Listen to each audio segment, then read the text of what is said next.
नमस्ते दोस्तों। तो आज हम स्टार्ट करते हैं एमडी यानी मशीन डिज़ाइन का चैप्टर नंबर 8 जो कि है पावर स्क्रू।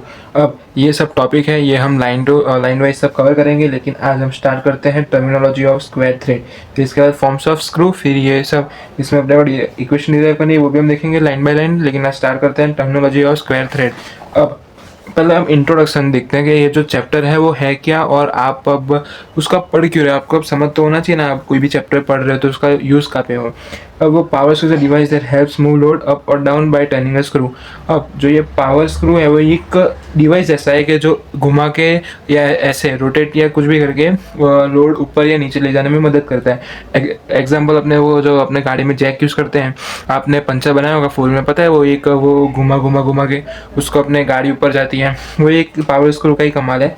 वैसे इसके अलग अलग यूज़ है। It changes the rotating motion into straight movement. Square threads are because they work smoothly. अब जो रोटेटिंग मूवमेंट जो घूम जो होते हैं, जो घूम के वो एक सिंगल डायरेक्शन में वो लोग वो एक मतलब हमको वर्क देते हैं। फॉर एग्जांपल ये मैंने घुमाया तो जो घूमता है, लेकिन एक लीनियर मतलब स्ट्रेट डायरेक्शन में हमको काम मिला कि नहीं घूमते घूमते वैसे।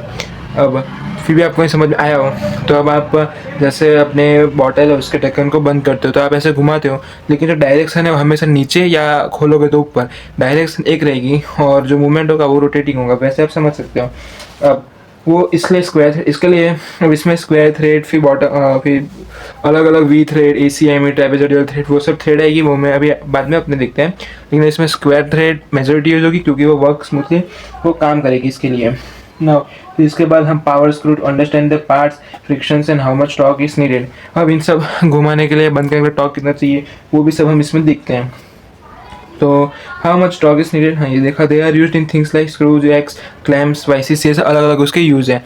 अब काफ़ी है इंट्रोडक्शन। अब स्टार्ट करते हैं स्क्वायर थ्रेड टर्मिनोलॉजी। अब ये इंपॉर्टेंट क्वेश्चन है, आपको एग्जाम में आ सकता है कोई भी 3 या कोई भी 4 टर्मिनोलॉजी हमको समझाओ, या 3 या 4 मार्क में ऐसे आप GTU के अंदर तो ऐसे क्वेश्चन आए और ऐसे चैप्टर रिलेटेड कोई भी ऐसा एग्जाम होगा तो ये सवाल हम पूछ सकते हैं। तो टर्मिनोलॉजी में हम कौन से याद रखना, नॉमिनल डायमीटर जो कि अपना ये होगा, ये मेन डायमीटर D है वो, फिर DM यानी मिन डायमीटर ये DM, फिर DC, फिर ये कोर डायमीटर, फिर उसके बाद पीच, लीड, हेलिक्स एंगल, फिर राइट हैंडेड स्क्रू और लेफ्ट हैंडेड स्क्रू। तो पहले नॉमिनल डायमीटर, ये जो मेन डायमीटर है वो, फिर मिन डायमीटर मतलब आप DC और D दोनों का एवरेज जोड़ के भी आप फाइंड कर सकते हो, मतलब उसका ऐसे याद रख सकते हो। फिर DC यानी कोर, मतलब ये यहाँ से यहाँ तक ये अंदर लाइन है, इतना कोर डायमीटर ये होगा ये। तो फिर पिच और लीड, ये अपनी लीड, ये लीड है वो और हम आगे पीछे अपने देखते हैं, अब वो भी अलग अलग स्क्रू पे वो डिपेंड होगी। फिर ये हेलिक्स एंगल, फिर चलो अब इसका और डीप में जाते हैं। नॉमिनल डायमीटर मैंने बोला वो, it is the largest diameter of the screw, मतलब वो स्क्रू का सबसे बड़ा डायमीटर होगा और उसको आउटर इमेज डायग्राम भी हम बोलते हैं और उसको हम डिनोट करेंगे D से। फिर mean diameter, average of nominal and core diameter, मैंने बोला आपको ऐसे D + DC डिवाइड बाई 2। फिर कोर डायमीटर वो अंदर मतलब स्मॉलेस्ट होगा और एक्सटर्नल और इंटरनल उसको हम डायमीटर बोल सकते हैं। नहीं, it is the inner diameter of external और इंटरनल स्क्रू, एक्सटर्नल या इंटरनल स्क्रू का ये वो इनर डायमीटर होगा। अब आपको एक्सटर्नल और इंटरनल स्क्रू डाउट तो आया होगा वो होता क्या है। अब एक्सटर्नल इंटरनल स्क्रू में ये बॉटल की मदद से आपको समझाता हूँ। एक्सटर्नल मतलब ये कि इसका जो ये होगा ये बाहर के साइड से होगा, और इंटरनल यानी ये जो बंद करने मतलब बॉटल जो बंद करने का होगा, ये जो थ्रेड्स वो इसके इनसाइड हो गए, मतलब ये ऐसे बंद होगा तो इसमें इसके थ्रेड्स जो आउटसाइड हुई तो इसके लिए एक्सटर्नल, और इसके ये जो अंदर हुई वो इंटरनल। तो इससे आप एक्सटर्नल इंटरनल समझ सकते हो। ये आपको अभी तो नहीं है, आप आगे ये आपको आ सकता है, और इसको हम मेल बोलेंगे और इसको फीमेल बोलते हैं, वो भी आपको आगे आएगा, अभी तो कुछ नहीं आएगा, लेकिन मैंने सिर्फ आपको समझाने के लिए बोला। अब फिर वो उसे हम माइनर डायमीटर भी बोलते हैं न, उसको हम DC से हम उसको डिनोट करेंगे। अब पिच अपना ये P, ये अपना pitch is the distance to corresponding points of adjacent threads, मतलब जो थ्रेड्स के जो दो पॉइंट हो गए एडजेसेंट थ्रेड्स वो हम लिखते हैं, उसको बोलेंगे pitch. If you measure from one thread peak to next thread peak equal to distance है वो P से। अब ये वाला शायद आपको ये वाला वर्ड आपको ये जो सेंटेंस आपको समझ में नहीं आएगा। Measure from one thread peak to next thread peak, मतलब ये जो थ्रेड है उसका वन थ्रेड पिक से नेक्स्ट थ्रेड पिक यहाँ तक, तो इसको हम बोलेंगे P। अब शायद आपको समझ में आया हो। अब इसके बाद हम देखते हैं पिच हो गया। अब लीड हमेशा याद रखना, लीड या 1 पॉइंट की होगी, 2 पॉइंट की होगी या 3 पॉइंट की होगी, ये सिर्फ याद करने का एक तरीका है।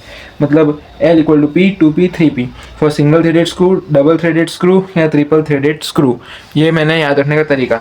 अब कैसे, हाँ, अब यहाँ पे हम देखते हैं ये डबल थ्रेडेड स्क्रू है, क्योंकि यहाँ पे ये और ये ऐसे दो है। अब लीड सिर्फ यहाँ से यहाँ तक की होती तो ये सिंगल थ्रेडेड स्क्रू, और जो यहाँ से यहाँ तक की होती तो ये ट्रिपल थ्रेडेड स्क्रू। तो इसमें हमको दिख रहा है कि मतलब ये डबल थ्रेड है तो यहाँ पे 2 थ्रेड होगी, एक ये वाली थ्रेड और ये एक वाली थ्रेड, अब यानी 2 अलग अलग होगी। वैसे अब जो ट्रिपल थ्रेड होती तो यहाँ और एक यहाँ से अलग दूसरी एक थ्रेड निकलती, तो सिंगल थ्रेडेड तो सिर्फ एक ही थ्रेड यहाँ से निकलती। वैसे थ्रेड के हिसाब से 1 है या 2 है या उस हिसाब से हम लेंगे। आपको समझ में आ गया होगा, तो उसी हिसाब से आपको फॉर्मूला भी लेना है। L इक्वल टू NP, मतलब ये N नंबर ऑफ जो अपनी थ्रेड होगी वो नंबर ऑफ स्टार्ट्स यानी वही separate thread lines cut on the screw. मतलब मैंने बोला अलग जितने कट होंगे। अब इसका हम देखने की कोशिश करते हैं। इसमें 1 और 2, सिर्फ ये 1 2 दिख रहा है तो इसको हम बोलेंगे नहीं, हाँ इसमें 1 और 2 दोनों अलग अलग है, इसके लिए हम इसको 2 थ्रेडेड डबल थ्रेडेड स्क्रू भी हम बोल सकते हैं। एक ही नहीं है, इसमें 2 अलग अलग हमने देखे, इसके लिए ये देखो 2 अलग अलग हैं, एक ही नहीं है, इसके लिए इसको हम डबल थ्रेडेड स्क्रू बोल सकते हैं। अब हो गया, ये स्टार्टिंग देखना बाकी है। The distance screw moves forward in 1 complete revolution, मतलब एक कंप्लीट रेवोल्यूशन करने के मतलब में कितना घुमा उसको हम बोलेंगे lead. It is denoted by L। How much screw moves forward in 1 full rotation, मतलब स्क्रू पूरा एक फुल रोटेशन में कितना घूमेगा वो, उसको हम डिनोट करेंगे L से। अब हेलिक्स एंगल, देखते हैं। The angle made by thread and horizontal circle of the screw. If you look at the screw from the side, thread goes up like a spiral slope. The tilt of that spiral is a helix angle. तो ये है अपना, मैंने बोला ये। अब आप यहाँ से यहाँ आप ऐसे लोगे, फॉर एग्जांपल हॉरिजॉन्टल, मतलब ये वो डेफिनेशन ये बोलना चाहते थे ये, और जो थ्रेड का जो वो एंगल है वो वैसे आप लोगे तो बीच में जो एंगल बनेगा उसको हम बोलेंगे हेलिक्स एंगल। वैसे ही अपनी वो इसका सब सेंटेंस बोल रहे थे, तो इस हिसाब से हेलिक्स एंगल भी क्लियर होगा, और उसको हम डिनोट करेंगे A, मतलब इसको आप A अल्फा जो बोलना आप बोल सकते हो। तो ये था हेलिक्स एंगल। अब right hand screw and left hand screw, इसको मैं लिख के नहीं, लेकिन ऐसे इसके मदद से इसको भी मैं आपको समझा देता हूँ।